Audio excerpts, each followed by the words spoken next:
The Florida man who inspired the 2010 mystery All Good Things has also been the subject of a documentary. The movie follows David Marks, Ryan Gosling, a man from a wealthy real estate family who marries a working-class student named Katie, Kirsten Dunst. While they initially appear to be perfect for one another, cracks in the foundation of their relationship appear and Katie eventually goes missing. Written by Marcus Hinchey and Mark Smerling, the events of the movie take inspiration from a real-life missing persons case and the husband who became a suspect. The events of the movie chronicle their burgeoning relationship in the 1970s, spanning Katie's disappearance in the 1980s and the cold case being reopened in 2000.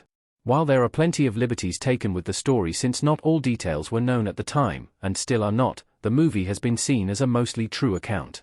Who is the inspiration behind David Marks? David Marks is inspired by Robert Durst. Robert Durst was born into a family that had built a real estate empire in New York. It was expected that, when he came of age and his father retired, Robert Durst would take over the family business as the eldest son. That, however, did not happen.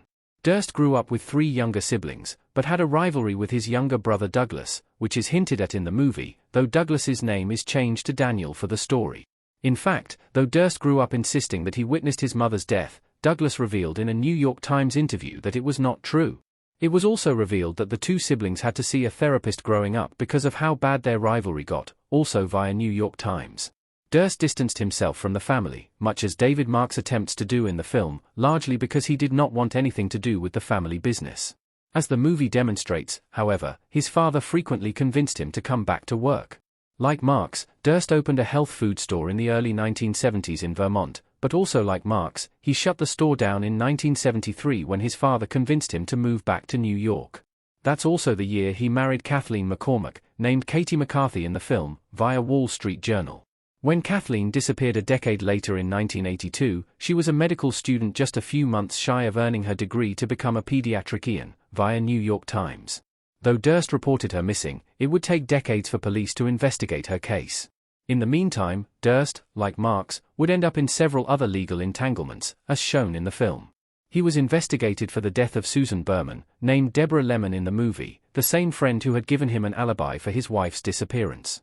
When he went into hiding in Texas, disguising himself as a woman, he was also investigated for the murder of Morris Black, via Vanity Fair. Despite the movie essentially showing Robert Durst, with a name change, as a murderer, he spoke relatively highly of the film. He even appeared alongside director Andrew Jarecki to provide commentary for the movie's DVD release. He repeatedly called events depicted in the movie close or more or less accurate, which might have surprised those listening to the audio commentary. About a scene in which Kathy goes to their neighbor's home and bangs on the window to get their attention when she and David have been having a physical altercation, Durst commented one thing he didn't comment on while participating though, was the fictionalized events that show the murder of Susan Berman or Susan Berman pretending to be his wife so that there is one more appearance from her after she disappeared. He chose what to confirm while participating in the commentary track very carefully. How David Marks compares to Robert Durst in The Jinx. Ryan Gosling's portrayal of Robert Durst is largely accurate. Robert Durst got his own turn in front of the camera when Jarecki decided to do a documentary about Durst's experiences. The decision was made after the two got to one another following the release of All Good Things. Though Durst had frequently declined talking to journalists, he was willing to speak with Jarecki after seeing All Good Things, and that initial conversation even made it into Jarecki's documentary. The documentary became the true crime docuseries The Jinx. Those who have seen both projects have noted that Gosling captures Durst's mannerisms and emotions very well. He remains aloof through many scenes, and he even mumbles to himself, just as Durst does in The Jinx when he doesn't realize he is still wearing an active microphone. Gosling portrays David Marks as quietly composed with rage bubbling just under the surface. Durst was always carefully composed in his interviews, but also quick to admit to the rage and physical altercations he would get into with his wife, like on the All Good Things commentary, so it's easy to see Durst in Gosling's Marks. What happened to Robert Durst? Robert Durst was not convicted of all 3 crimes.